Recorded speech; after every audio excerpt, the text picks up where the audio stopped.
I think the relationship between the University of Regina and various universities in China is rooted in a more important connection between Saskatchewan and China.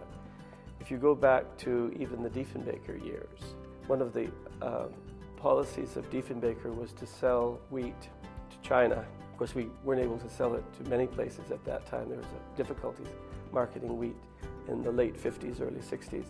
But John Diefenbaker, obviously a Saskatchewan man, he thought it was a good idea to sell our wheat to China, even though at that time the American government opposed it. So there was already a linkage there between Saskatchewan and China. And later, with the development of our potash resources, the economic links were improved upon and strengthened because China obviously is a major market for our potash, the major market. We had a history professor by the name of Shea, and he had connections in China. When Mr. Menzies, who was our ambassador to China, came to Regina, he gave a speech on our trade with China. 80% of Canada's exports to China at the time were from Saskatchewan, wheat and potash. So a number of us, with the encouragement of Shea and his connections in China, we agreed that it would be a good thing to have the University of Regina's contribution to the celebration of the 75th anniversary of the province, a China-Canada trade conference. Shea, using his connections, got the Chinese to send a high-caliber trade delegation for this conference, and we cobbled together this side of the conference. It was big news at the time in 1980.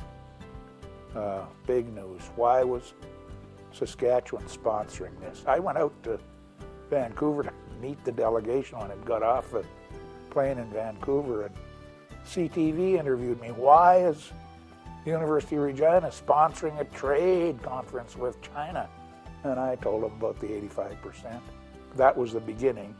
The Chinese invited us back, and a delegation went from the university in 1981. We twinned with Shandong University, which was Shea's suggestion.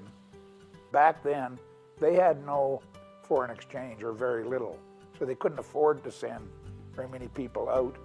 We agreed to set up an exchange of 5 or 6 co-op students in business who would be sent over here at their expense, but after the first semester would get a work term, which then would allow them to pay for their education.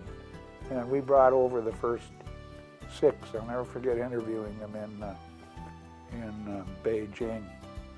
Incredible experience. I think it's made a contribution to the outlook. You don't look just within your own borders, just within your own community. You look out, you look at the world. The world's a big, boisterous place, and I think it's enabled the University of Regina to hold its head high amongst international institutions with respect to the universities.